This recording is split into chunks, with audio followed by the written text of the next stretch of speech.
desde Puno, desde Lambayeque, desde distintas partes de nuestro país, ¿no? Entonces, qué lindo que podamos formar o tener este conversatorio para sacar nuevas ideas, de repente para analizar un poco cuál es el contexto en el que vamos a impartir esta charla el día de hoy y ver cómo ha cambiado a lo largo del tiempo los delitos de violación sexual en agravio de los menores de edad, ¿no? Que vuelven a ser materia de debate, vuelven a ser materia de análisis, lamentablemente de tanto en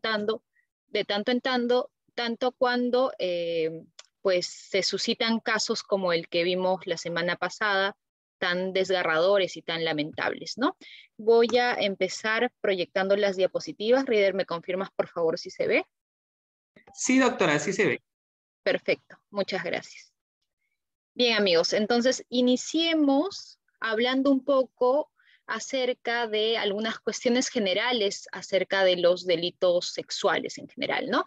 Los delitos sexuales, el capítulo dedicado a los delitos sexuales, protege dos bienes jurídicos en concreto. Por un lado, la libertad sexual y por el otro lado va a estar la indemnidad sexual.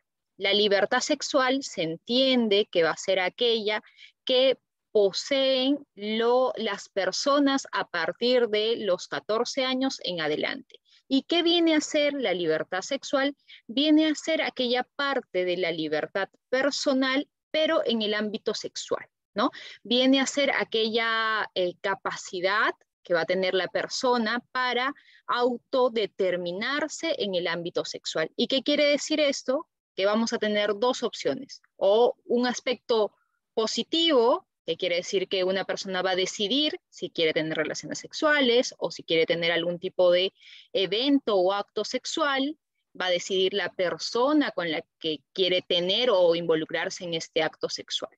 Y por el otro lado va a tener la libertad sexual un aspecto negativo, que es para repeler o rechazar cualquier tipo de acciones sexuales en las que se la quiera involucrar, ¿no?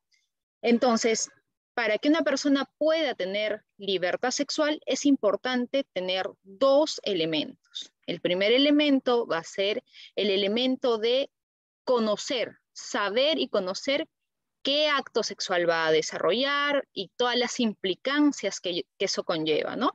Y por el otro lado, tiene que manifestar de manera libre su voluntad de aceptar involucrarse en un determinado acto sexual, ¿no? Entonces, si una persona necesita conocimiento y necesita voluntad para tener un determinado acto sexual, ¿qué sucede con los adolescentes? ¿Qué sucede con los niños? ¿O qué sucede incluso con las personas que tienen algún tipo de afectación mental, de repente retardo mental, o de repente ni siquiera pueden pues expresar algún tipo de voluntad o no pueden comunicarse, etcétera, ¿no? Entonces, estas personas se supone que no tienen la capacidad como para prestar un consentimiento válido para involucrarse en temas sexuales. Por eso es que se va a decir que respecto de estas personas, lo que se va a proteger en los delitos sexuales va a ser la indemnidad sexual. Es decir, va a ser aquel espacio de intangibilidad en el que las personas, este grupo etario o de repente estas personas que sufren de algún tipo de anomalía o alteración psíquica, etcétera, van a encontrarse para que puedan desarrollarse de manera libre y de manera normal, ¿no? ¿Y por qué es que la normativa en general, tanto en el ámbito penal como en otros ámbitos, por ejemplo, podría ser el civil, establece que la edad tendría que ser de 14 años a menos para que se considere que son sujetos especiales de protección, porque se considera que a partir de los 14 años los adolescentes pueden haber alcanzado cierta madurez para entender recién, comprender cuál es la naturaleza de los actos sexuales, cuáles podrían ser las consecuencias y que por lo tanto recién a partir de esta edad puedan disponer de manera libre y válida de su cuerpo o de su sexualidad. Pero ojo acá, porque el hecho de que se le reconozca a los mayores de 14 años cierto tipo de libertad sexual no es una libertad sexual absoluta. Tal es así que, por ejemplo, si es que un menor de 14 años y entre 18 años estuviese siendo filmado o estuviese participando en algún tipo de pues evento pornográfico, evidentemente la persona a quien lo ha incitado tendría o merecería una pena, ¿no? O sea, ¿qué es lo que quiero decir con esto? Es que si bien se les reconoce cierta libertad sexual a los adolescentes entre 14 y 18 años, esta libertad sexual va a estar limitada de alguna manera porque se les permite que puedan desarrollarse, que puedan experimentar de repente con algunas personas de la misma edad, pero esta libertad no va a ser absoluta, ¿no? Tanto es así que se va a proteger a todos los menores de 18 años para que no sufran de algún tipo de pornografía infantil o para que incluso no se pueda explotar sexualmente a estos menores entre 14 y 18 años, ¿no? ¿Y quién va a ser el sujeto activo y pasivo de los delitos sexuales en general? El sujeto activo va a ser cualquier persona y el sujeto pasivo también podría ser cualquier persona, pero siempre haciendo la diferenciación que si nos encontramos en el delito, por ejemplo, de violación sexual de menor de edad, se entiende que ese menor de edad va a ser un menor de 14 años. ¿No? Y a raíz de una serie de casos que se han dado en nuestro contexto, en nuestra sociedad, en nuestro país a lo largo del tiempo, los delitos sexuales o la pena que se aplica a esto se han ido endureciendo con el paso del tiempo, ¿no? Tal es así que a partir de la ley 30.838, que es la ley para el fortalecimiento de la sanción y persecución de los delitos sexuales, se estableció que no había plazos de reincidencia y habitualidad para los delitos sexuales, se estableció que no había prescripción tanto como para la pena como para la acción penal en los delitos sexuales, no hay redención de pena por trabajo o estudio y no proceden los mecanismos de terminación ni conclusión anticipada. ¿Esto qué quiere decir o qué implica? Que a la larga, si es que una persona confesara el crimen, por ejemplo, y decidiese quisiese optar por algún tipo de terminación o conclusión anticipada para que se le rebaje en un porcentaje la pena que se le quiere imponer, ello no sería posible, ¿no? Sino se tendría que continuar el procedimiento y no hay ningún tipo de beneficio, ¿no? Y menos aún, si la persona llegase a estar en prisión, pues no existe algún tipo de conmutación de la pena, ¿no? Ni por trabajo, ni por estudio, etcétera. Si es que la persona fuese condenada, por ejemplo, a 18 años de pena privativa de libertad en algún tipo de delito sexual, pues va a cumplir los 18 años, no es como antes que podía redimir de repente 5 días de trabajo o 5 días de estudio o 7 días de estudio, 7 días de trabajo por un día de pena que se le había impuesto, ¿no? Entonces, ¿cuál va a ser la diferencia que vamos a encontrar del delito de violación sexual regulado en el artículo 170 del Código Penal respecto del delito de violación sexual de menor de edad, que está tipificado en el artículo 173 del Código Penal? Pues principalmente vamos a encontrar las siguientes diferencias. Por un lado, el delito de violación sexual simple o genérico, el sujeto pasivo va a ser una persona que sea mayor de 14 años, ¿no? Y por el otro lado, en el delito de violación sexual de menor de edad, ya hemos establecido que la edad va a ser, o el máximo va a ser de 14 años. De 14 años para abajo se entiende que va a cometerse, si es que la víctima tiene 14 años o menos, se entiende que se ha cometido el delito de violación sexual de menor de edad, ¿no? Pero más allá de la edad, la principal diferencia que vamos a encontrar entre el delito de violación sexual y el delito de violación sexual de menor de edad es el consentimiento, ¿no? Porque por un lado, en el delito del artículo 170, lo que se reprime es el acceso carnal obligado, ¿no? Porque se entiende que este acceso carnal se va a producir en un determinado contexto, ¿cierto? Donde se puede emplear, por ejemplo, la grave amenaza, la violencia física, la violencia psicológica o un entorno de coacción para quebrantar la voluntad y la resistencia del sujeto pasivo, ¿no? Es decir, una persona, el sujeto activo, lo que va a hacer es obligar a la víctima a tener un acceso carnal, que podría ser, por ejemplo, que la amenaza con una pistola, que la golpea de tal manera que la víctima no pone más resistencia, ¿no? O si no, la podría pues humillar a tal grado o controlar psicológicamente a tal grado que la víctima tampoco no tiene esas fuerzas, ¿cierto? O no tiene el autoestima suficiente como para repeler algún tipo de agresión sexual, ¿no? Entonces, por eso es que se dice que el delito de violación sexual viene a ser el acceso carnal obligado. Pero por el otro lado, el delito de violación sexual a menor de edad, no importa acá algún tipo de consentimiento de parte del sujeto pasivo, es decir, de la víctima, ¿no? No va a importar, no va a tener ningún tipo de relevancia si es que el menor de 14 años, hablamos por ejemplo de una persona de 13 años, 12 años, 10 años, etcétera, que esta persona haya de repente buscado tener algún tipo de acercamiento con el agresor, no importa, no va a valer para nada el consentimiento, ¿no? Porque lo que se reprime es el comportamiento sexual o el acto sexual en sí mismo, ¿no? Entonces, para la comisión del delito no se requiere algún mecanismo que doblegue la voluntad de la víctima. Incluso la víctima podría haber consentido el evento sexual en sí, ¿no? El acto sexual o el coito, etc. Precisamente al momento de hablarse del consentimiento, la casación número 41/2012 Moquegua ha establecido que nuestro ordenamiento jurídico, bajo criterio de interpretación sistemática, protege a las personas menores de 14 años.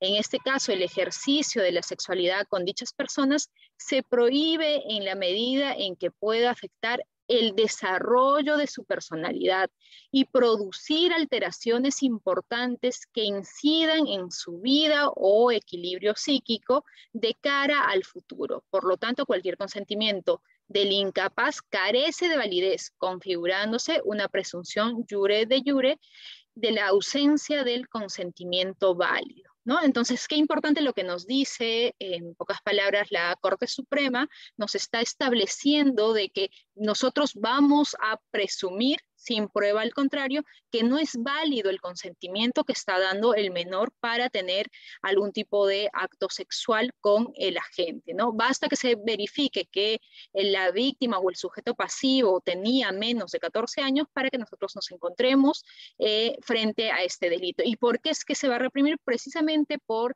la intangibilidad sexual de los menores. Es decir, se les protege durante el periodo de tiempo que necesitan para que se desarrollen, para que maduren, tanto física como mentalmente, para que posteriormente no tengan ningún tipo de problemas psicológicos o no se afecte de alguna manera el equilibrio psíquico que los menores necesitan para alcanzar cierto grado de madurez, ¿no? No sé si ustedes recuerdan, pero hace como 2 meses más o menos o un poco más, hablaba esta cantante que es muy famosa entre los adolescentes, que es Billie Eilish, y ella decía pues que desde muy pequeña había consumido pornografía, había visto constantemente pornografía y que sentía que eso había afectado de manera dramática su vida e incluso las relaciones que ahora podía tener con otras personas, ¿no? Entonces ahí vemos cómo si es que una persona, un menor o un adolescente de 10, 11, 12, 13, 14 años, si es que sufriese algún tipo de comportamiento de índole sexual, su pues su equilibrio o su desarrollo normal se vería afectado, ¿no? Y posteriormente ello podría incidir incluso en sus propias relaciones, en cómo se va a desarrollar con personas de repente del sexo opuesto o del mismo sexo, etc.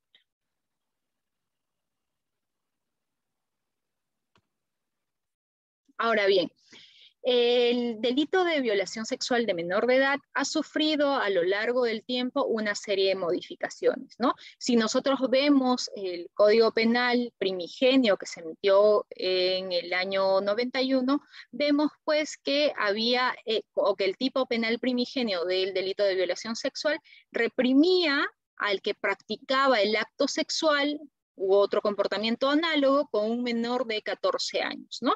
Y se diferenciaban las penas dependiendo de cuál iba a ser la edad de la víctima, ¿no? Por ejemplo, si la víctima tenía menos de 7 años, la pena iba a ser de 15 años. Si la víctima tenía entre 7 y 10 años, la pena iba a ser no menor de 8 años. Y si la víctima tenía de 10 años a 14 años, la pena iba a ser no menor de 5 años, ¿no? Entonces, ese fue el tipo penal primigenio. Después de ello, el delito se fue modificando, hubieron una serie de modificaciones, pero estas modificaciones más que nada fueron para endurecer un poco las penas, ¿no? Posteriormente se va a cambiar y, por ejemplo, si la víctima tenía menos de 7 años existía una pena de 25 años, incluso 30 años, y así se han ido endureciendo a lo largo del tiempo las penas, ¿no?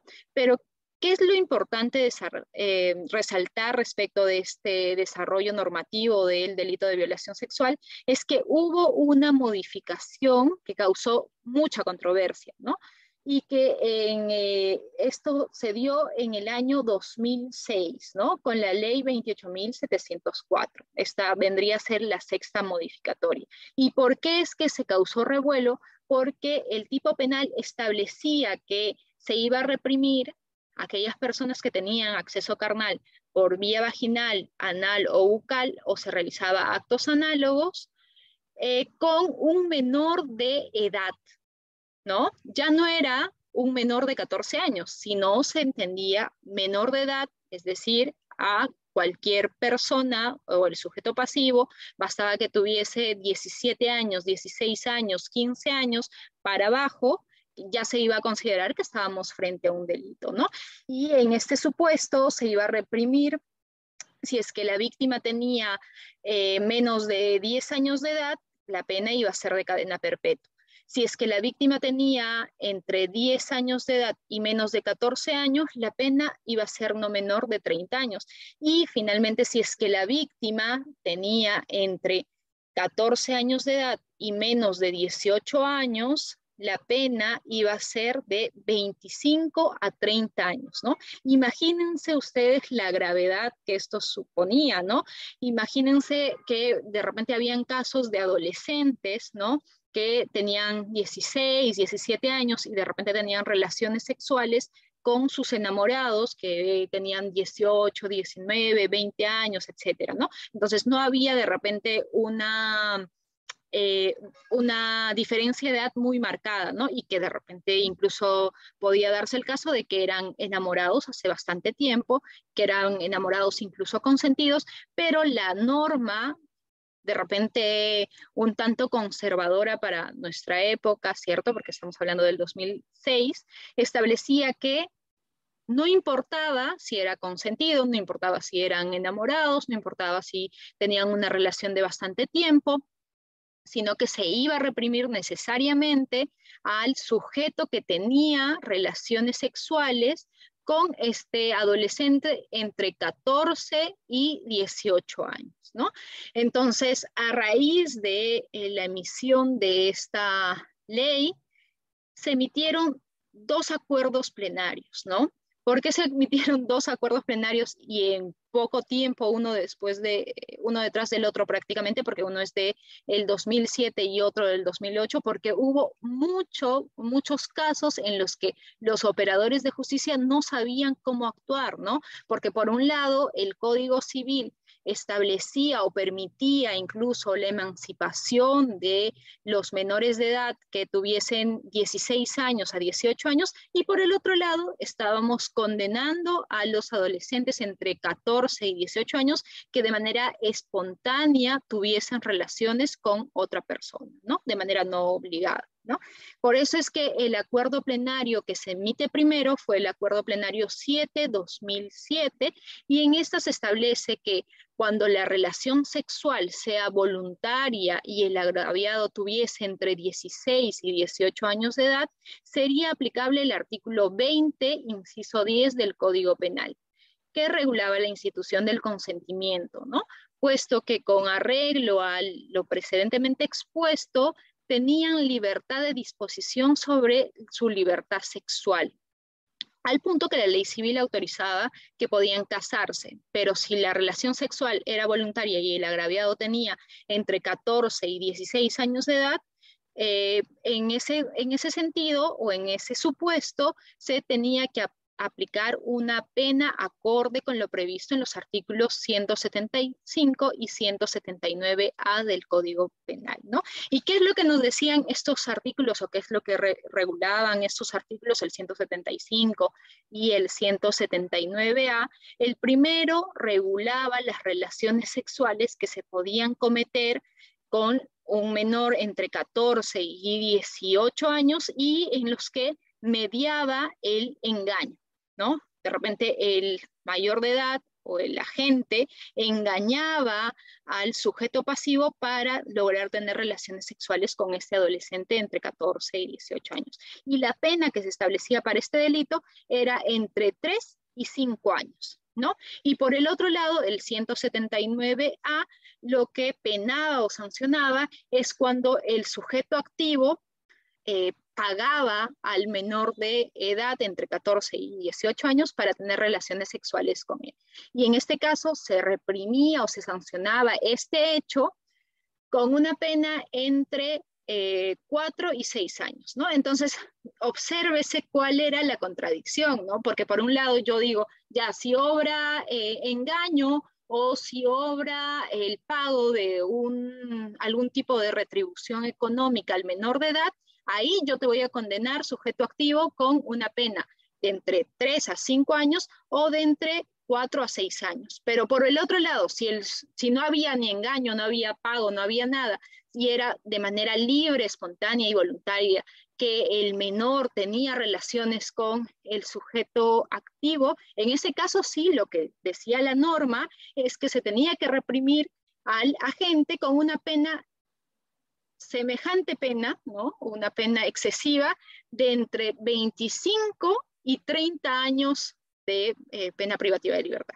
Es decir, enamorados, ustedes que tienen relaciones sexuales con menores de 18 y entre 16 y 18 años, ustedes se van a ir a la cárcel, ¿no? Sí o sí, porque imagínense la pena que estoy estableciendo entre 25 y 30 años. Pero si el agente ha pagado o ha engañado al menor de edad para tener relaciones sexuales con el menor de edad, en ese caso se le podría poner una pena de 3 años, de 4 años, de 5 años, etcétera, ¿no? Entonces, otro punto importante de este acuerdo plenario es que establecía que sí podía haber, en base a esta contradicción que se advertía en el propio Código Penal, sí podíamos nosotros ya reconocer una libertad sexual entre las personas que tenían edades de 16 a 18 años. Ahí ya se les podía reconocer cierta libertad sexual, ¿no? Y por lo tanto no se tenía que reprimir el comportamiento de quien tuviese relaciones sexuales con los adolescentes de 16 a 18 años, porque se entendía que en este caso se aplicaba el artículo 20, inciso 10 del Código Penal, ¿no? Pero si es que el agente tenía entre 14 y 16 años, lo que establecía la Suprema es que en estos casos sí se tenía que aplicar una pena, pero esta pena tenía que ser proporcional o tenía que disminuirse en base al marco al marco punitivo que establecían los artículos 175 o 179A, ¿no? Es decir, que se tenían que poner penas entre o bien 3 a 5 años o entre 4 a 6 años, ¿no? Evidentemente que como esto era un simple acuerdo plenario, muchos fiscales, muchos jueces seguían procesando a las personas que tenían relaciones sexuales con adolescentes entre 16 y 18 años. Yo me acuerdo que incluso yo en esa época era cesierista, estaba haciendo mis prácticas en la fiscalía y llegó un caso así, de dos enamoraditos, el enamorado ya tenía 19 años y la enamorada tenía 17 más o menos en ese entonces, y yo había leído el acuerdo plenario y le decía a mi jefe, doctor, pero ¿por qué ya no sobreseemos o archivamos este caso? En ese momento era el archivo, ¿no?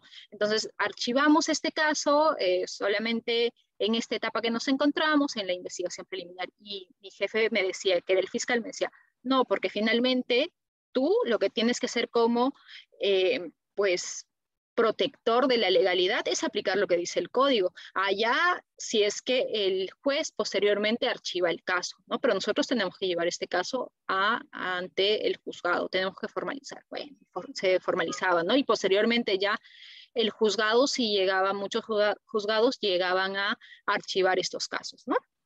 Entonces, a raíz de todos estos eventos, estas discusiones, al año siguiente se emite el acuerdo plenario 4/2008, ¿no? ¿Y qué es lo que nos dice este acuerdo plenario 4/2008?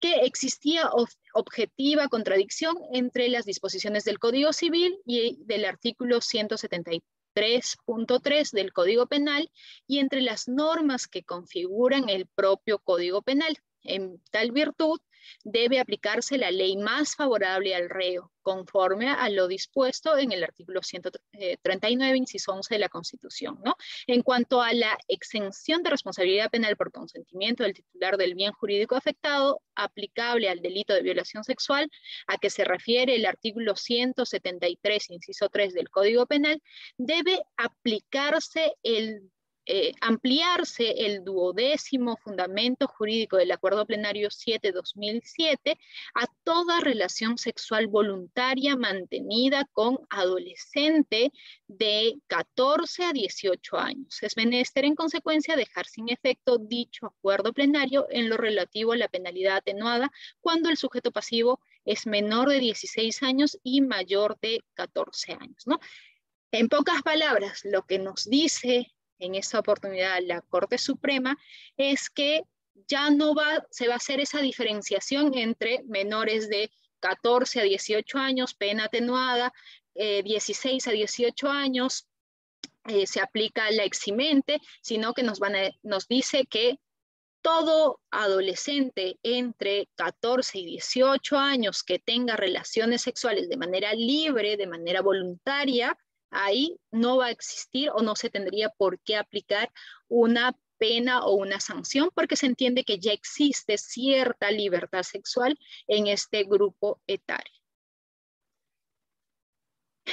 Peor aún, el año 2012, el Tribunal Constitucional emitió una sentencia plenaria que fue por un proceso de inconstitucionalidad, precisamente inconstitucionalidad del artículo 173.3 del Código Penal, ¿no? Que es este que establecía una pena, semejante pena entre 25 y 30 años para las personas que tenían relaciones sexuales con menores de 14 a 18 años, ¿no? Entonces, lo que nos dice el Tribunal Constitucional en esta oportunidad es que en cuanto a la titularidad del derecho a la libertad sexual como parte de su derecho al libre desarrollo de la personalidad, queda claro que son titulares todos los mayores de 18 años de edad.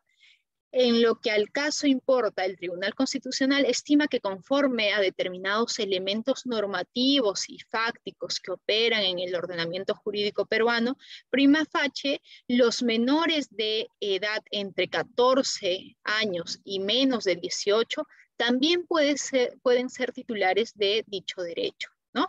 En el presente caso, el cuestionado artículo 173, inciso 3 del Código Penal, modificado por la ley 28.704, sanciona a todo aquel que tenga relaciones sexuales con menores de 14 años de edad a menos de 18 años, independientemente de que se manifieste consentimiento en dichas relaciones. Teniendo en cuenta el mencionado texto prohibitivo respecto a los menores de edad, es evidente que constituye una intervención en el ámbito prima facie garantizado por su libertad sexual como competente del derecho al libre desarrollo de la personalidad, pues al hacer irrelevante el consentimiento de los menores que tengan entre 14 años y menos de 18, interviene y limita la libertad de autodeterminación de estos en el ámbito de la sexualidad, ¿no? Y bueno, en este acuerdo plenario que es muy interesante, el Tribunal Constitucional analiza distintos informes, distintas pautas, distintas posturas, ¿no? Y se da cuenta de que era absurdo que, por un lado, el Código Civil estableciese que los menores de edad entre 16 y 18 años incluso podían emanciparse, y a las menores de 14 años, entre 16 años, podían incluso, o se les reconocía la facultad de demandar alimentos para sus hijos menores de edad, ¿cierto? Y que por el otro lado, pues esté reprimiendo a las personas que mantenían relaciones sexuales con personas entre 14 y 18 años, ¿no? Es decir, que por un lado les reconocemos la facultad o el derecho que tienen estas personas para acudir incluso al Poder Judicial, y por lo tanto se les reconoce que ellas pueden tener cierta libertad sexual como para incluso tener hijos y reconocer a sus propios hijos, y por el otro lado se les está negando esta posibilidad de la libertad sexual, ¿no? Y también, pues, el Tribunal Constitucional analiza cuál era estadísticamente la situación de las adolescentes, y en ciertas zonas de nuestro país, especialmente en la selva, se evidenciaba una alta maternidad de las chicas o de las adolescentes entre 14 y 18 años, ¿no? Entonces, por lo tanto, era evidente que las personas entre 14 y 18 años ya tenían actividad sexual, ya tenían relaciones sexuales, tales así que incluso resultaban embarazadas, ¿no? Entonces, era contradictorio que por un lado sea evidente que estas personas tengan relaciones y por el otro lado se esté criminalizando esta conducta o este comportamiento. A ver, tenemos por ahí una mano levantada, el doctor Glenn. A ver, le damos pase para su pregunta o intervención. Sí, doctora. Estimada participante, está activo su audio. Muy buenas noches. Disculpe, le saluda Glenn Sánchez. Le hablo desde Apurímac, Abancay. Ahora me encuentro por mi huerta, pero es interesante. Gracias, doctora, por todo lo que nos está aplicando y enseñando. La consulta mía es lo siguiente: ¿cómo podemos interactuar o actuar ante una menor de edad que ha tenido esas prácticas sexuales, pero esta menor de edad está bajo la tutela del padre, porque se sabe que hasta los 18 años, si es que ya puede, antes la emancipación que se mencionaba, ¿no? Pero por carácter social, el tutor, el padre de la madre, por no tener un mal hábito ante la sociedad, por no quedar mal ante la sociedad, obliga a la menor a que pueda denunciar este acto. ¿Cómo podemos ahí actuar? Muchas gracias, doctora. Gracias por su pregunta, colega. Bueno, primero hay que establecer cuál es la edad de la menor, ¿no? Porque como estamos diciendo, si fuese una menor de 14 a 18 años, ya se le reconoce libertad sexual, ¿no? Pero si fuese una adolescente de 12, 11, 13 años, evidentemente que ahí no existe libertad alguna y existe indemnidad sexual. Por lo tanto, si se tuviese algún tipo de acto sexual respecto de la menor de 13 años, 12 años, este comportamiento sí tendría que ser penado, ¿no? Ahora, usted nos comenta de que de repente son los padres quienes obligan a la menor a denunciar por el qué dirán, ¿no? Por el famoso qué dirán. Pues aquí es importante, pues no solamente aplicar una pericia psicológica a la menor, porque ahí se va a evidenciar si es que la menor tiene algún tipo de daño producto de esta relación sexual, de repente si es que alegase que ha sido una relación sexual no consentida, por lo que entiendo que usted le están obligando los padres, ¿no?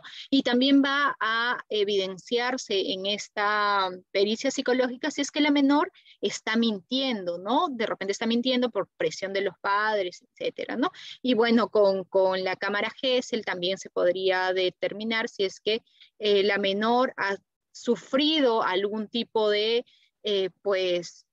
amenaza, violencia, coacción para tener relaciones sexuales con la otra persona, ¿no? Ahí vamos nosotros a poder ver si es que su relato es coherente, es lógico, es un relato que persiste en el tiempo o que de repente, por el mismo hecho de que de repente sea mentira, va a estar cambiando la versión, la adolescente, ¿no?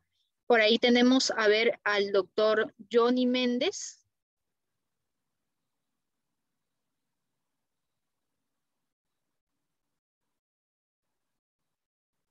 El doctor Johnny Méndez para que pueda intervenir, por favor. Sí, doctora. Doctor Johnny Méndez, ¿está activo su audio? Sí, bueno, ante todo, buenas noches, doctora. Interesante este tema de los delitos, ¿no? Contra menores. Mi pregunta va en este sentido, así puntual, ¿no? En la violación sexual, por ejemplo, en los delitos de violación sexual contra menores de edad, estoy hablando de los menores de 14, ahí para mí es el tema más complicado que de 14 a 18, ¿no? Porque muchas veces, o sea, en la práctica sucede que los padres o la madre o el padre denuncia por violación sexual contra el menor o contra su menor hija o contra el menor de edad. Pero cuando lo trasladan al médico legista para su evaluación, resulta de que no ha sido violación, ¿no? Esa es la conclusión que llega el médico legista. Cantidad de casos, ¿no? Se ven en la práctica. Entonces, ¿qué hace la fiscalía? Lo adecua, lo califica como tocamientos indebidos contra el Doctor, pudor. disculpe, doctor Johnny, preciso la pregunta, por favor, ¿sí? Te agradeceríamos. Sí. La pregunta es, ¿por qué la fiscalía, en un delito de denuncia de libertad de libertad sexual, de violación sexual contra menor, resulta que no es tal y lo califica, lo adecua a actos contra el pudor, como indignidad sexual, como tocamiento indebido? Esa es puntualmente la pregunta, ¿no? Uh-huh. Gracias por la pregunta, colega. Veo que hay muchas interrogantes. Por favor, yo les pido que esperen un poquito, avanzamos un poco más las diapositivas y después vamos a tener tiempo de hacer todas las preguntas que consideren convenientes, ¿no? Respecto a la pregunta que nos acaba de hacer el colega, pues evidentemente para calificar el suceso, el hecho que nosotros tenemos conocimiento como el delito de violación sexual de menor de edad, tiene que pasar el menor de edad por el médico legista, como usted bien lo señala, ¿no? Entonces, si el médico legista ve que no ha habido algún tipo de desgarro del himen, ¿cierto? O que no se aprecian, pues, elementos que puedan dar cuenta de que ha habido algún tipo de penetración por vía vaginal o por vía anal. Por eso yo pienso que la fiscalía en este caso está tipificando como actos de carácter sexual o lo que antes se denominaba actos libidinosos, en contra de el investigado, ¿no? Debe ser por eso, porque no se tiene la prueba fundamental del delito de violación sexual, que es la pericia, ¿cierto? Que debe de arrojar o que debe determinar si ha habido algún tipo de penetración, ¿no? Y por eso seguro que se están yendo por el otro delito, ¿no? Pero acá lo importante es destacar que basta que la menor o la víctima tenga menos de 14 años, 13 años, 8 meses, 13 años, 6 meses, para que se pueda calificar el delito como violación sexual. Amigos, por favor, vamos a terminar las diapositivas y ahí suelto un bloque de preguntas, ¿ya? Entonces, continuando, el delito de violación sexual actualmente está regulado de la siguiente manera, ¿no? El que tiene acceso carnal por vía vaginal, anal o bucal o realiza cualquier otro acto análogo con la introducción de un objeto o parte del cuerpo por alguna de las dos primeras vías, con un menor de 14 años será reprimido con pena de cadena perpetua, nos dice, ¿no? Entonces, ¿cuál es la tipicidad objetiva que apreciamos nosotros acá en los delitos de violación sexual a menor de edad? Las conductas que se van a reprimir son básicamente dos, ¿no? Dos bloques, por así decirlo. Por un lado, se va a reprimir el acceso carnal, que podría ser por vía vaginal, por vía anal o vía bucal. El acceso carnal, evidentemente, es la introducción del miembro viril, ya sea por la vía vaginal, por la vía anal o por la vía bucal, ¿no? Y los actos análogos pueden ser o se consideran a la introducción de cualquier objeto o partes del cuerpo por la vía vaginal o por la vía anal. Si es que una persona, por ejemplo, introdujese algún objeto por vía bucal del menor, no se consideraría que estamos frente al delito de violación sexual de menor de edad, ¿no? Pero sí, si es que este objeto, por ejemplo, nos referimos, o sea, a alguna botella, ¿cierto?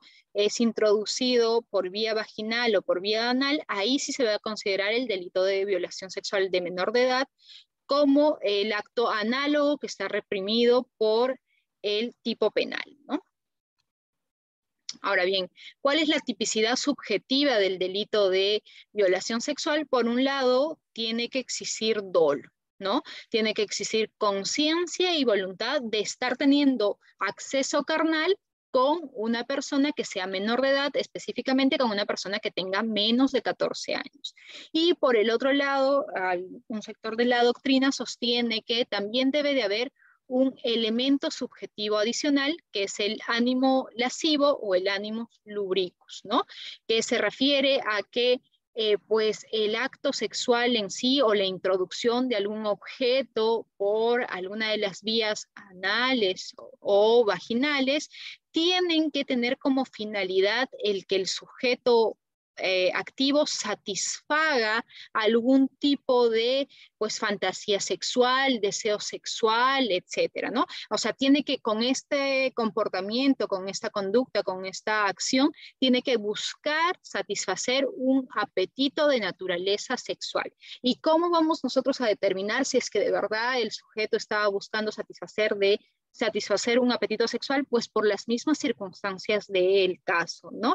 Por ejemplo, si es que un narcotraficante, su casa está siendo allanada y este narcotraficante tiene de repente una sobrina de 13 años y la obliga a que se introduzca alguna especie de, botella o alguna especie de instrumento por la vía vaginal donde se encuentra pasta básica de cocaína para que los agentes que ingresan al allanamiento, que ingresan a su domicilio, no detecten el producto, evidentemente que podríamos hablar de un tema de pues lesiones, pero sería discutible si estamos hablando del delito de violación sexual de menor de edad, en tanto el agente no buscaba satisfacer un apetito o un deseo sexual, sino buscaba esconder la droga de los agentes de seguridad o de los agentes de la policía, ¿no?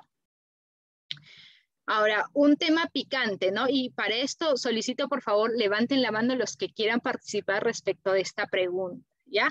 ¿Considera usted que se debería aplicar la pena de castración química a los violadores de menores? A ver, un tema, pero que está súper en boga actualmente, ¿no? A raíz del proyecto de ley que ha presentado el Ejecutivo, ¿no? A ver, ahí levanta la mano el doctor Joseph Ponce. A ver, ¿lo escuchamos, colega? Doctor Joseph Ponce, está activo su audio.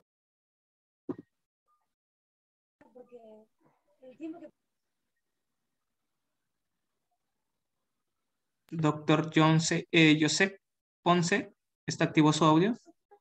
¿Se me escucha? Sí, Sí. doctor, lo escuchamos. Buenas noches.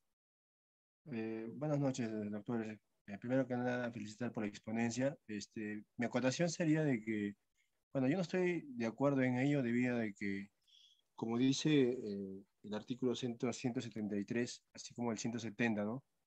El que introduce, o sea, no solamente, aquí estamos hablando de una castración química a la persona, pero acá nos ha tocado el tema de lo que refiere a la satisfacción que va a llegar a su objetivo de satisfacer su necesidad con la introducción de objetos, cualquier tipo de, puede ser objetos, incluso con los dedos, porque esa es la finalidad, ¿no? Pero acá estamos hablando de la castración, ¿no? Yo pienso que esta solución que le está dando no va a solucionar los casos que se dan día a día. Esa sería mi acotación, ¿no? Perfecto, doctor. A ver, el doctor Gerson Miguel Olivera. Buenas noches. Buenas noches, colega. Se le fue el audio, a ver. ¿Ahora sí me escucha?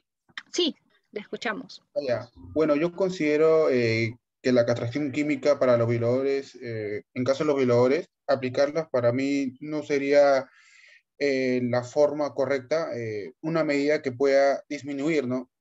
Se ha podido evidenciar no solamente estadísticamente que mientras incrementas la pena, pues no hay una relación directa con una disminución prudencial de los delitos, ¿no? Para mí es igual, ¿no? La castración química o la pena de muerte, para mí esto no desincentivaría las conductas criminales, sino lo que haría es que al delincuente o a este tipo de personas que son imputadas finalmente, ¿no? Que son acusadas por un delito, pues simplemente perfeccionen el tipo criminal, ¿no? Perfeccionen su tipo de delito. ¿Por qué? Porque si saben que si que lo encuentran, evidentemente le va a pasar una castración química, entonces pues ya no dejarían rastros, ¿no? Evidentemente. Entonces, por ejemplo, una persona que comete un tipo de delito de violación sexual, a grandes rasgos para mí es como, por ejemplo, ¿no? Decir, ¿no? Pucha, si es que yo me dejo atrapar, pues simplemente me van a hacer una castración química. Eso no se le va a quitar la manía, o sea, de una u otra forma. En vez de esto, para mí el Estado debería implementar mecanismos alternativos antes de que cometan el delito. Es como para mí, por ejemplo, ¿no? La mejor salud es la que se previene y no es la que se cura, ¿no? En el Perú, lastimosamente, nosotros estamos acostumbrados a curar recientemente la salud. En otros países o en países europeos, la salud se previene, ¿no? Entonces, para mí es esto, ¿no? Esto debería haber una prevención del delito, no un castigo al delito. O sea, estamos hablando condenar cuando alguien ya cometió y no tratar al delincuente o tratar a esta persona antes del delito, con mecanismos, por ejemplo, que pueden de ayuda, que se pueda tratar, ¿no? Porque esto es un tipo de enfermedades que en verdad a grandes rasgos pueden desincentivar, ¿no? Ciertas conductas. Para mí el delincuente no nace, sino se hace. Y es prácticamente. Perfecto. Perfecto, colega. Perfecto. Muy buena apreciación. A ver, Magali Angélica. Tenemos al doctor Yuri. Ah, perdón, el doctor Yuri Nicolai Mesa Gómez.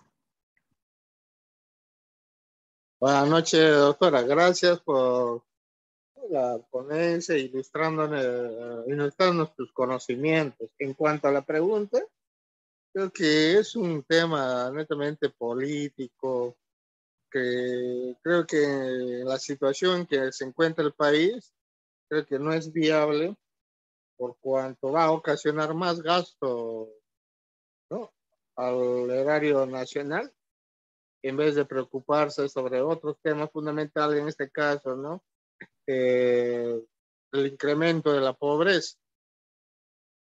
Debido a esto, creo que, como ha dicho el colega, ¿no?, en vez de darse este tema político, lo que se debería es dar una educación de prevención. Si bien es cierto, pues son pocos los que nacen con genes para delinquir, ¿no? Pero la mayoría, mayormente, esto lo hace la misma sociedad en su entorno. Entonces, creo que no es viable que se dé este tema de castración a los violadores. Creo que es un gasto necesario, sino al contrario, si hay estas personas, bueno, la pena que se le aplica, pues, en tratando de menores es ahora cadena perpetua, ¿no? En todo caso, darles dentro de los penales una asistencia psicológica en base a los hechos o a los actos delictivos que han cometido, ¿no? Eso sería lo Perfecto. primordial. Perfecto, doctor. Muchas gracias por su aporte. Dos comentarios más, por favor. Yo sé que hay muchas personas que han levantado la mano y quieren participar, pero por favor, en todo caso, en el chat para nosotros también poder avanzar un poco con la clase, ¿no? Entonces, vamos a escuchar a la doctora Magali Angélica Delgado y después al usuario que tiene iPhone, no está con el nombre, y después de ello, las personas que no han podido participar, por favor, en el chat, ¿ya? Para poder avanzar. Entonces, le Doctora, escuchamos la doctora ¿sí? Con Magali la Delgado. con la otra Magali pasamos, doctora, porque no tiene nombre el Ya, participante como perfecto, tal, ¿sí? perfecto, Doctora perfecto. Magali, ¿está activo su audio? Por favor, ¿puede activarlo usted mismo? ¿Cómo está usted? Muy buenas noches, doctora. Muchísimas gracias. Con respecto, sí, no estoy de acuerdo porque lamentablemente es reversible. Con este tema de violaciones se está viendo ya muy frecuente, ya a pesar de que constantemente están saliendo las noticias, parece que fuera, pasó con la niña de 3 años y luego hubo continuamente ese tipo de violaciones. Yo creo, honestamente, yo soy de las personas que de repente, eh, discúlpeme, pero yo estoy de acuerdo con el tema de pena de muerte. No tiene algún tipo de poder eh, eh, psicológicamente o psiquiátricamente tratarlos, no se va a revertir. Ellos ya nacieron así y lamentablemente, y también debe haber mucha prevención, pero comenzar desde el colegio, desde niños, muchísimo, y es importante lo que es el tema de colegio, doctora. Eso sería todo. Perfecto, muchas gracias, doctora. Bien, precisamente, qué bueno que todos coincidamos en estar en contra de esta medida propuesta por el gobierno, ¿no? Y yo pienso que la mayoría de nosotros, o casi todos los que han participado, estamos en contra, porque como abogados sabemos cuál es la realidad en nuestro país, ¿no? Entonces, de repente quienes sí están a favor de la castración química son las personas que desconocen de repente de derecho o desconocen de repente de cuál ha sido la evolución normativa de este delito, ¿no? Y precisamente hay argumentos a favor y en contra. Los argumentos a favor es que algunos señalan que debido al alto índice de violencia sexual contra menores de edad podría servir como un elemento disuasivo, ¿no? Y los que señalan argumentos en contra, los que están en contra, señalan que es una medida inconstitucional ya que la Constitución Política del Perú, en el artículo primero, establece que la defensa de la persona humana y el respeto de su dignidad son el fin supremo de la sociedad y del Estado, ¿no? Y por más de que una persona esté privada de su libertad o haya cometido un hecho delictivo, esta persona no pierde la dignidad que lo va a acompañar por el mismo hecho de ser un ser humano, ¿no? Otros argumentos en contra señalan que las personas o las penas deben de tener funciones resocializadoras o rehabilitadoras, ¿no? No debe ser una pena ser impuesta a manera de, pues, venganza, sino tendrían que tener como fin que el sujeto pueda entender y comprender la naturaleza de sus actos, ¿no? Por otro lado, también señalan que el endurecimiento de las penas no ha logrado frenar los casos, o que se debe de trabajar otros aspectos preventivos, que son semejantes a los argumentos que han dado los colegas, ¿no? Y precisamente pues el hecho de que el endurecimiento a lo largo del tiempo no haya bajado el índice de delitos, se corrobora con pues los índices, los estudios, el total de casos que se han presentado a nivel nacional, ¿no?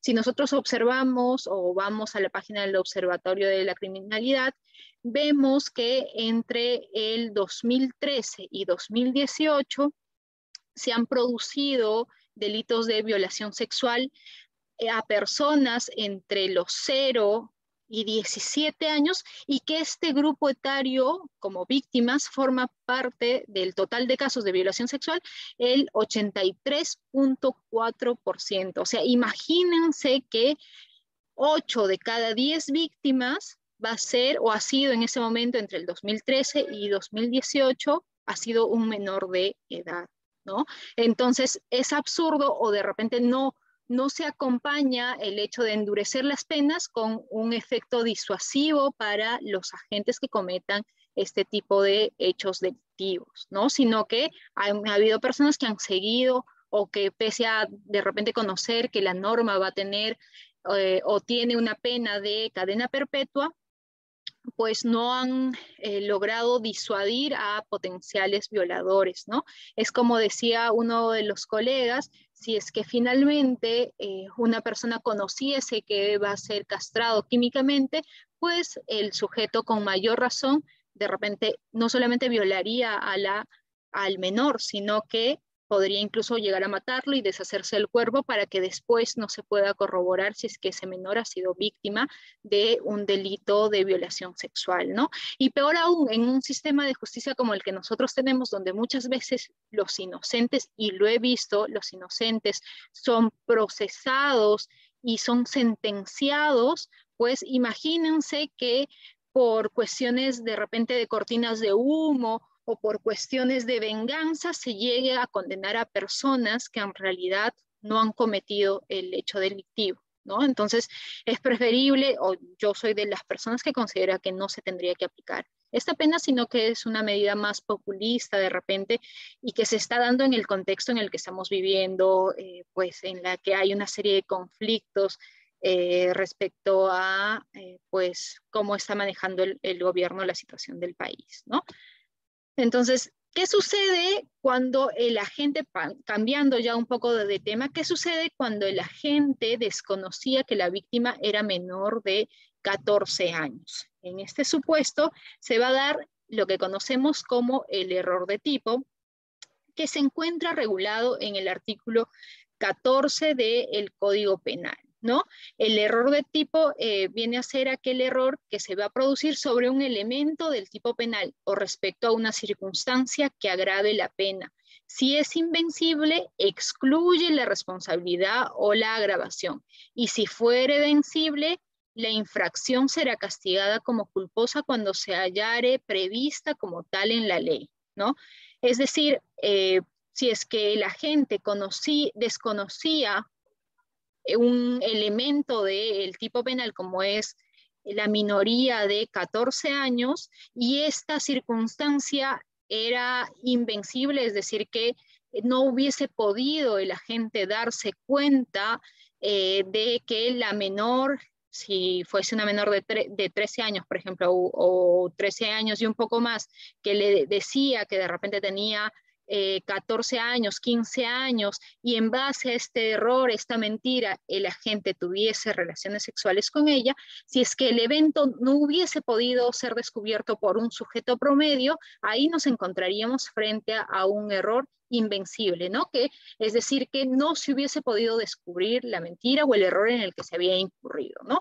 Y el error vencible es cuando, tomando ciertos mecanismos adoptando ciertas acciones si hubiese podido determinar que la menor era una persona que tenía menos de 14 años de edad, ¿no? Entonces, pero en nuestro caso, como no existe una infracción, pues, culposa para el delito de violación sexual, no, tampoco se aplicaría pena alguna, ¿no?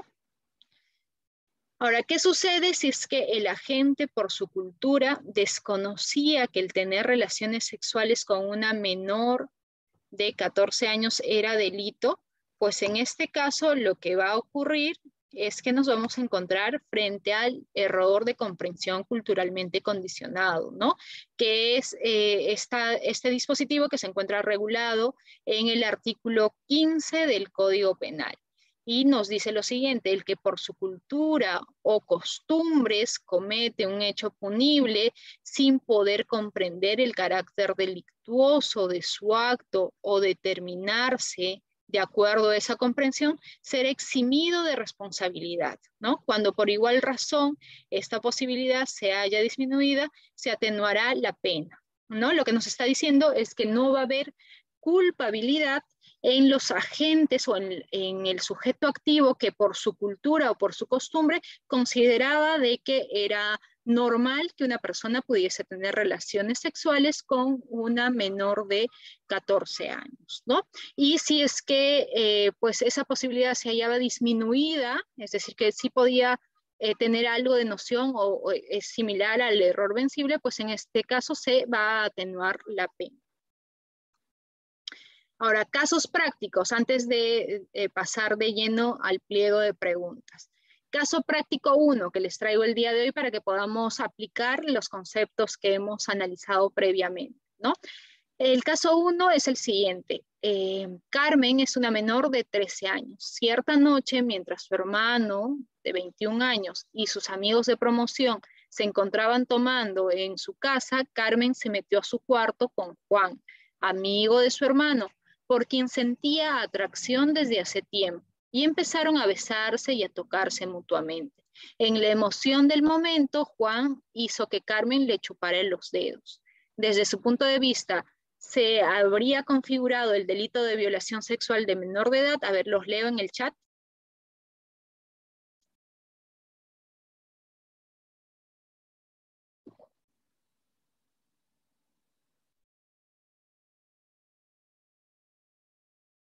Por ahí, Eric Ramos nos dice que no.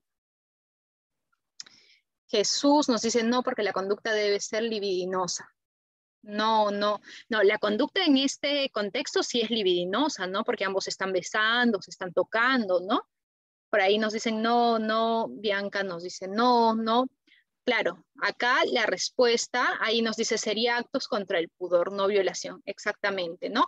Porque estos hechos en realidad no se circunscriben al delito de violación sexual, porque como señalamos, el delito de violación sexual es cuando se produce el acceso carnal por vía vaginal, por vía anal o por vía bucal. Y si fuesen actos análogos, es decir, que no estamos hablando de la introducción del miembro viril por alguna de estas tres cavidades, sino que estamos hablando de la introducción de objetos o estamos hablando de introducción de algunas partes del cuerpo, estos actos análogos únicamente tendrían que ser por vía vaginal y por vía anal. No está reprimido la introducción de objetos por vía bucal o partes del cuerpo, como en este caso, por vía bucal, ¿no? Ahora, hay que tener en cuenta que si bien no se configura el delito de violación sexual de menor de edad, sí podría configurarse otro delito,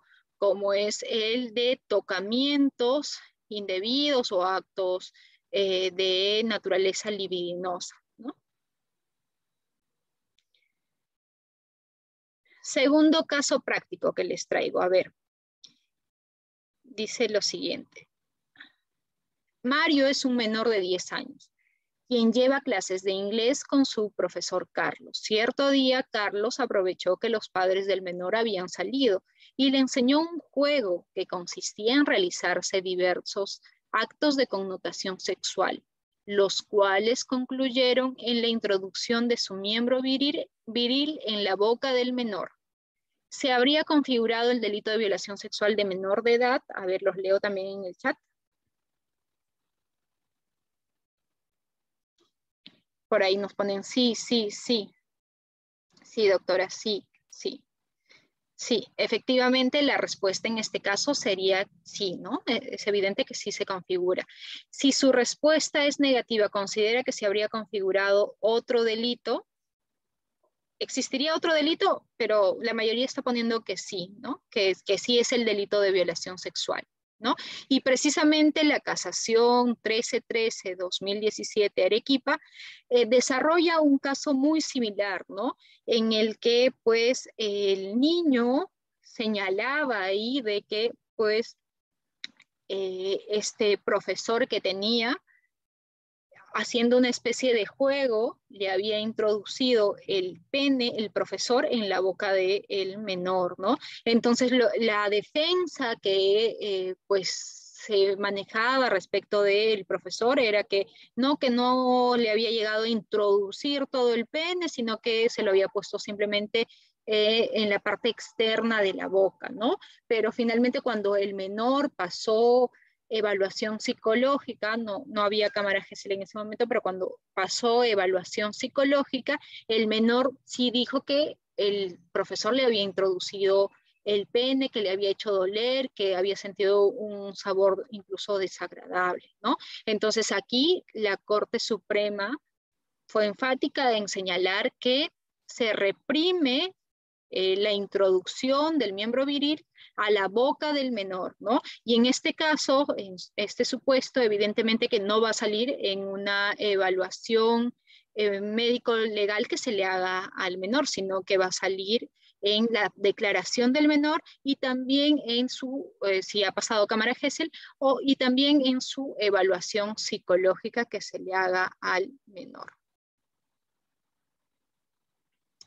¿Y qué pasaría si el caso fuese al revés y el agente fuese quien introdujo el pene del menor en su cavidad bucal, ¿no?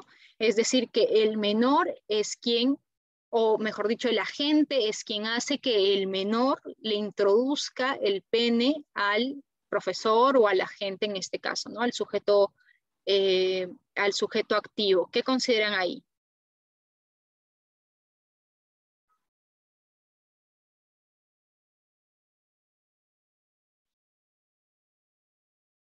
Por ahí nos ponen una pregunta, mientras van contestando nos ponen, las preguntas están muy interesantes, pero vamos a dar un bloque extenso como para que podamos responder todas las preguntas que puedan tener, ¿no? Ahí nos ponen, serían actos contra el pudor, preguntan igual, por ahí tocamientos, lo mismo, profesora de violación sexual, es delito, tocamientos y actos de connotación sexual, nos dice. Claro, o sea, acá el agente va a actuar como sujeto pasivo del acto sexual, ¿no? O sea, va a introducirse el pene del menor en la boca, ¿no? Entonces, la pregunta es esa, ¿sería violación en este caso? ¿No sería violación? Por ahí nos ponen actos contra el pudor. Pasaría, para mí sí sería lo mismo, más aún, dicen por ahí. Actos de connotación sexual. Bien, pues precisamente este tema ha sido analizado en el recurso de nulidad número 189-2017, Junín, ¿no? Que ha dicho en esa oportunidad la Corte Suprema que la práctica sexual de la felación activa en menor de edad, esto es la conducta del agente consistente en introducir en su cavidad bucal el pene del menor, constituye el delito de violación sexual de menor de edad. Para el acceso carnal vía bucal son que medie violencia o amenaza, una de las modalidades del delito de violación sexual de menor de edad prevista expresamente en el artículo 73 del Código Penal. Si bien resulta indispensable la utilización del órgano sexual humano, la conducta no se configura únicamente cuando el agente, sujeto activo del delito, introduce su miembro viril en la cavidad bucal del menor, felación pasiva. el sentido normativo, valorativo del referido ilícito penal permite que el mismo se configure también cuando el agente introduce en su propia cavidad el órgano sexual de la víctima, ¿no? Entonces, lo que nos está diciendo acá la Corte Suprema es que el sentido de la norma, ¿cuál es?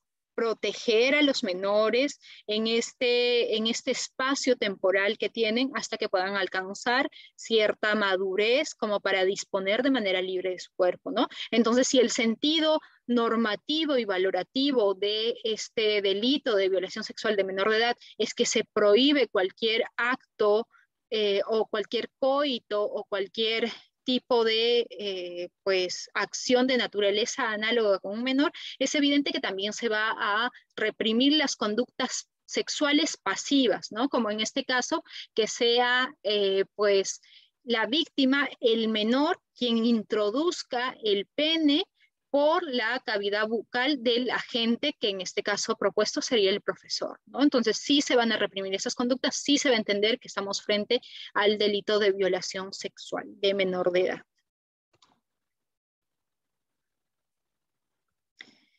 Caso práctico 3. Rodrigo, de 21 años, es estudiante de la carrera de educación y se encuentra haciendo sus prácticas en el tercer año de secundaria del Colegio San Pedro, donde conoce a Valeria, de 13 años, por quien siente gran atracción. Rodrigo, inducido por la mentira de Cintia respecto de su verdadera edad, le dijo que tenía 15 años, le pide que sean enamorados y tiempo después tienen relaciones sexuales. Usted, como abogado de Rodrigo, ¿cuál sería su estrategia de defensa? A ver, los leo en el chat.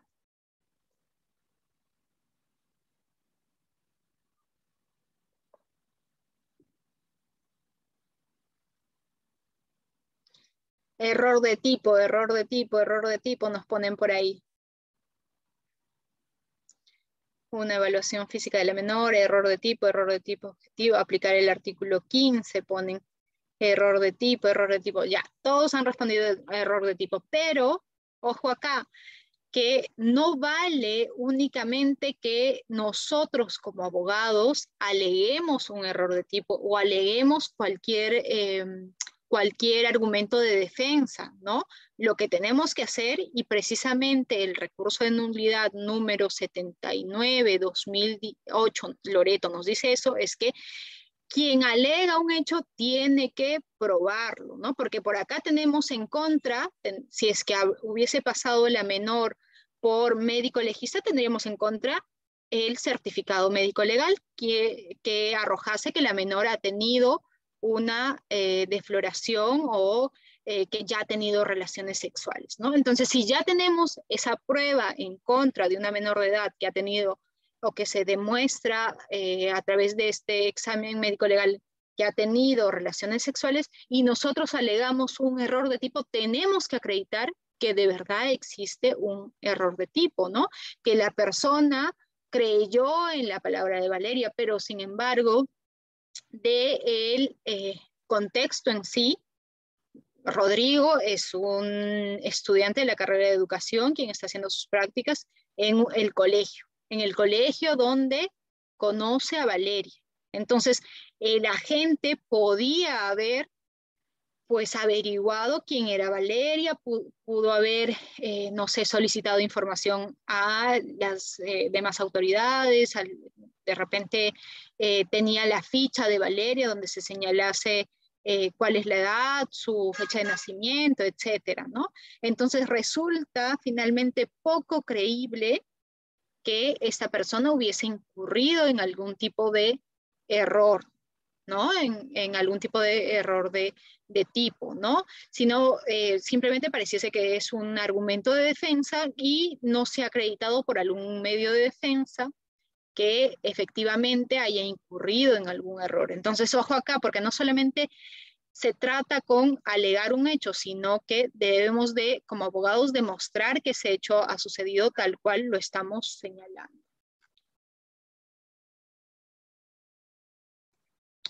Y el último caso. Luis, de 31 años, siempre ve por su barrio a Jaimito, de 13 años, quien es lustrabota. Cierto día, Luis invita a su casa a Carlos, a Jaimito, debe ser acá, Jaimito, y lo incita a tener relaciones sexuales, siendo Luis el agente pasivo de la relación, diciéndole que le compraría toda la ropa que quisiera. Se ha configurado el delito de violación sexual de menor de edad. A ver, ¿ahí qué considera? Sí, sí es violación, por supuesto que es delito, ¿no? Ahí ponen seducción, sí, ponen por ahí. Sí, casi como el caso de Beto Ortiz ponen por ahí, cadena perpetua ponen. Exactamente, como hemos visto, precisamente al momento de hablar de el delito de violación sexual, cuando se produjese algún tipo de acción sexual pasiva respecto de la gente, como era el supuesto de Mario y de Carlos, ¿cierto?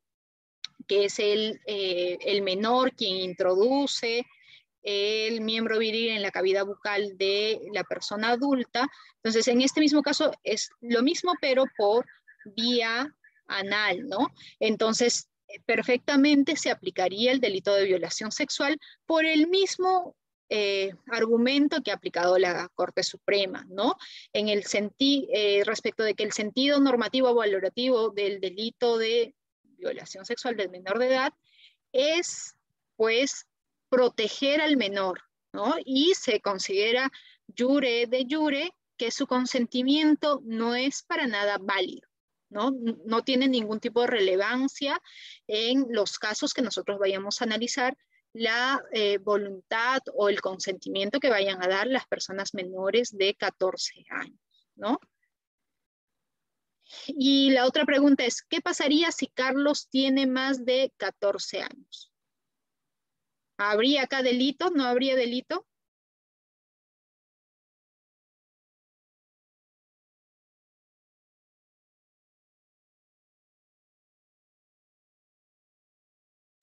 Pero ojo acá que si estamos hablando de más de 14 años, ya tiene libertad sexual, ¿no? A ver qué piensan los demás.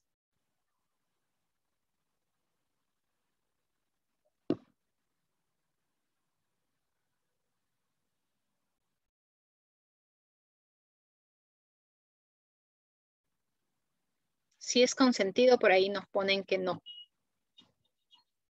Siempre que sea consentido, ponen por ahí. Si hay delito debido a la manipulación, si es delito debemos ver consentimiento. Pienso que hay delito, está que lo manipula.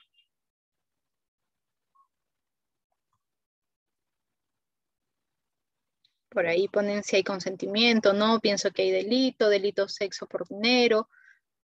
14 para arriba hay libertad sexual del adolescente, si es cometido o no, caso si hay delito, ha existido dolo desde el momento de la manipulación para obtener como resultado.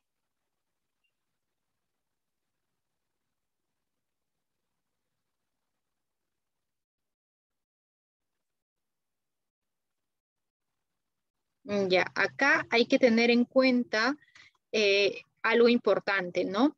Y es que si bien los mayores de 14 años, 14 a 18 años ya tienen cierta libertad, sin embargo, esta libertad no puede ser para que puedan vender sus propios cuerpos a través de algún tipo de retribución económica o como en este caso, que les compren ropas, ¿no? Porque se estaría entendiendo incluso que se está favoreciendo algún tipo de intercambio sexual respecto del menor. Y en este caso, ese comportamiento, cuando media en engaño, cuando media algún tipo de compensación de tipo económica, sí se reprime. Podríamos hablar de repente del delito de seducción o del delito de incluso de tener acceso carnal mediando retribución económica, ¿no?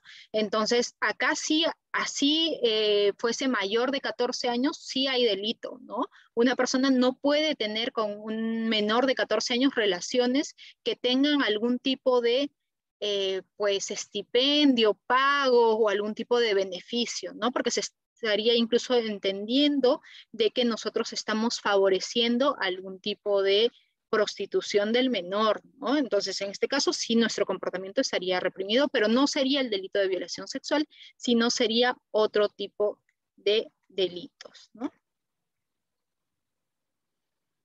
Bien, este era el último caso. Ahora sí, abrimos la ronda de preguntas. Excelente, doctora. Doctor Gerson, está activo su audio y por favor, sé preciso, estimado doctores, y una sola pregunta. Adelante. Bueno, disculpe, doctora.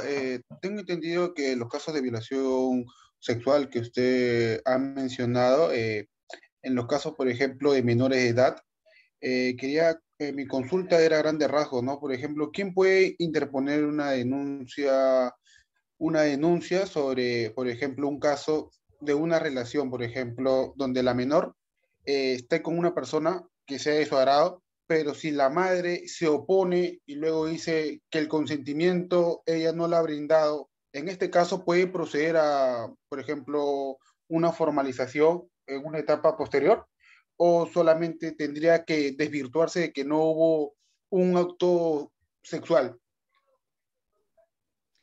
¿Nos estamos refiriendo a menores de 14 años, colega, o mayores de 14 años? Por ejemplo, que tenga 14 años en específico, de 14 a 15, que oscile una edad. Si fuesen mayores de 14 años, pues en este caso tienen cierta libertad sexual y por lo tanto no existiría delito de violación sexual, ¿no?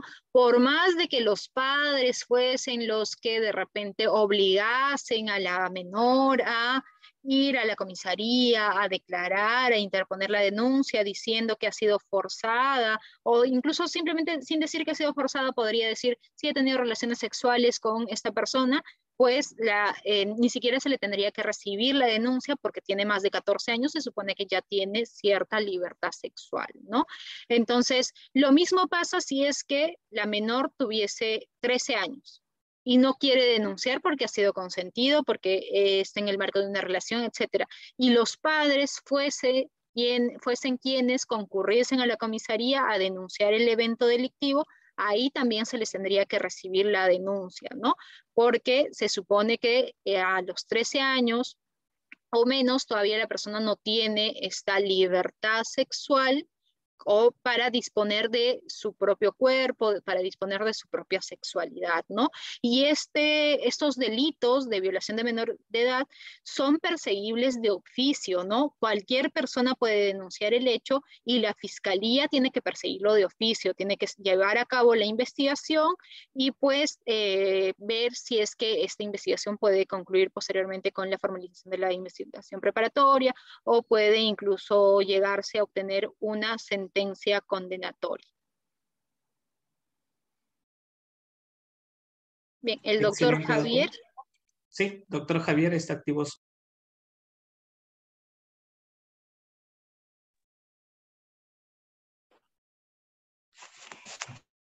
Doctora, adelante, buenas noches. Doctor Javier. Ya, buenas noches, colega, lo escuchamos. He estado atento a su ponencia. Todavía me queda una duda porque existen ahí compañeros que hablan de pena de muerte.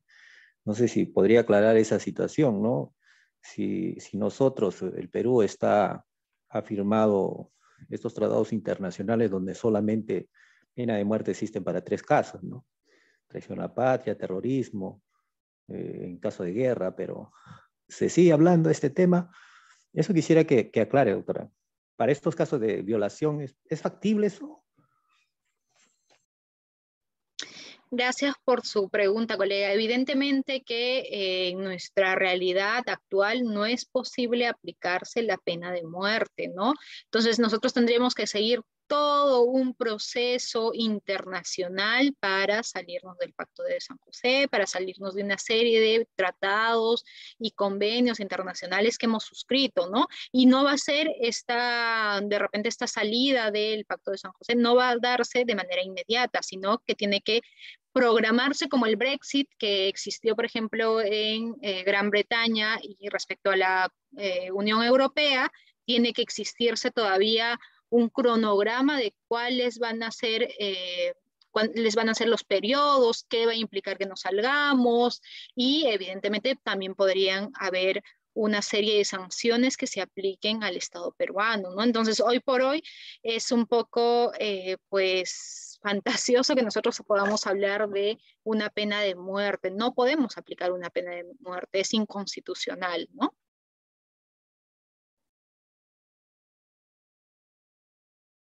Excelente, doctora. Damos pase al doctor Alexander. ¿Está activo su audio? Muy buenas noches, doctora. Mi pregunta va puntual. Por ejemplo, ¿qué pasaría si en una fiesta se mantiene una relación coital con una menor que ella asegura tener 18 años cuando tan solo tiene 13 años? ¿Cómo se actuaría ante esto? Por ejemplo, si yo fuera la persona mayor de edad y esa me asegura que tiene mayor de 18 años, ¿cómo podría actuar yo para defenderme ante este caso? Gracias por la pregunta, colega. Bueno, acá, como señalamos, no basta alegar el error de tipo, ¿no? Que podría alegar un error de tipo, sino tendríamos nosotros que acreditar que efectivamente ha existido este error de tipo. ¿Y cómo es que podríamos determinar que ha existido un error de tipo en este caso que nos propone, que es una fiesta, que se conocen en la fiesta y que después de repente se van a un hotel, tienen relaciones sexuales o en cualquier otro sitio pueden tener relaciones sexuales? Tendría que pasar la menor médico legista y tendría que pasar una especie de reconocimiento para ver cuáles son las características físicas de la menor, ¿no? Porque podría ser que la menor pues es alta, es voluptuosa, ¿cierto? No aparenta ni psicológica ni físicamente ser una persona que tiene menos de 14 años, sino de repente aparenta tener 17, 18 años, ¿no? Entonces, partiendo de estas evaluaciones físicas que se les podría hacer a la víctima o a la menor y también, obviamente, de repente este relato respaldado por la declaración de la propia víctima, quien diga que efectivamente engañado al mayor, que salía con personas o su círculo era también de mayores de 18 años, etcétera. Por ahí nosotros podríamos plantear una estrategia de defensa o podríamos armar los argumentos como para que podamos obtener la absolución o el archivo del caso de nuestro patrocinado, ¿no? Excelente, doctora. Doctor Cristian, muy buenas noches. Está activo su audio. Gracias. Buenas noches, doctora. No lo escucho. Buenas noches, colega. Lo escuchamos. Doctor Cristian.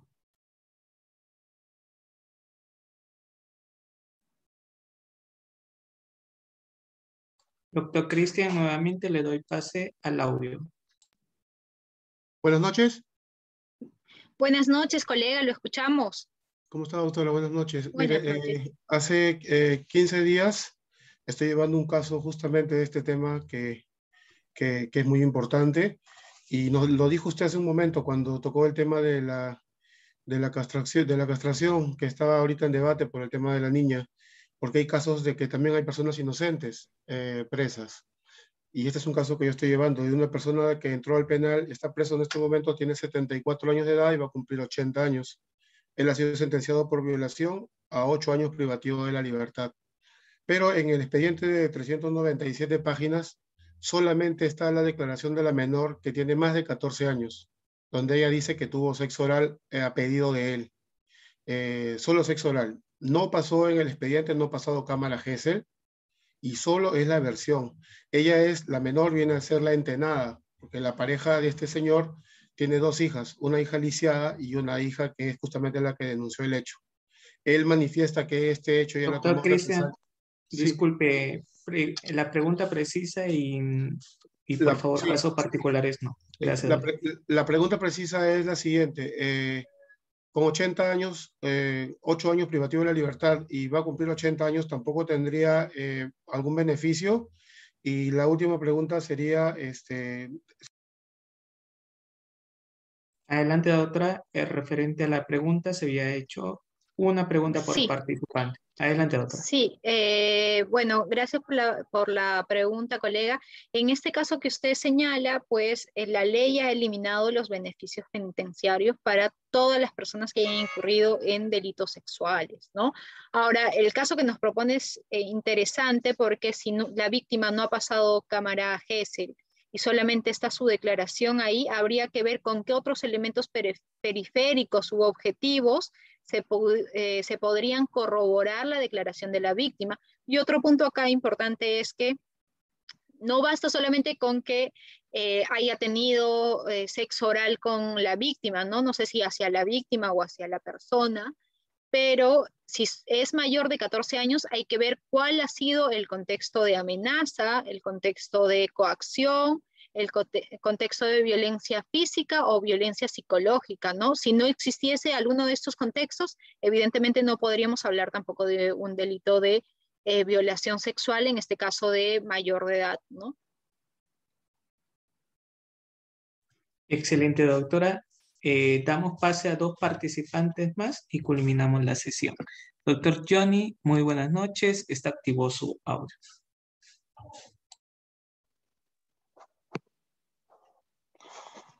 Gracias, doctor. Mi pregunta va en el siguiente sentido.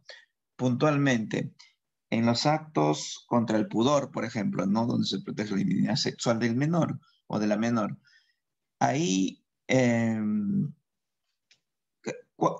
si el denunciado, el acusado es condenado, ¿no? Hasta casación, hasta la Corte Suprema, ¿no?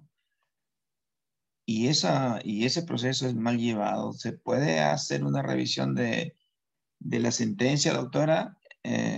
O en todo caso, la revisión de la sentencia, o en todo caso, por una acción de garantías constitucionales, también proceder, porque el proceso fue con violación de derechos fundamentales, ¿no? Del debido proceso.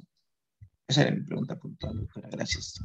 Gracias por la pregunta, colega. Pues yo veo de repente, bueno, habría que analizar bien el expediente. Ustedes saben que podemos hacer las consultas así de manera genérica, pero pues una consulta profesional, seria, tiene que basarse en todos los elementos del caso, ¿no? Entonces, en lo que usted nos pregunta, pues evidentemente podría usted interponer una acción ya en la vía constitucional, de repente un habeas corpus, ¿cierto? Cuestionando, no al fondo, porque evidentemente en el habeas corpus no va a haber un nuevo análisis de los medios de prueba, de las pruebas que se hayan aportado a lo largo del proceso, ¿no? Sino solamente va a haber los órganos jurisdiccionales que ven si es que ha habido algún tipo de violencia o quebrantamiento constitucional. No van a ver si es que se han violentado garantías, de repente si no ha habido, pues el derecho de defensa no se ha garantizado, si ha habido una indebida motivación de resoluciones judiciales, entre otras, ¿no? Entonces va a haber, digamos, entre comillas, la forma en la que se ha tramitado el expediente y se han emitido las sentencias, ¿no? No va a ser una nueva valoración de lo que se haya podido aportar en el proceso. Excelente, doctora. Damos paso a la doctora Nilda y culminamos la presente sesión.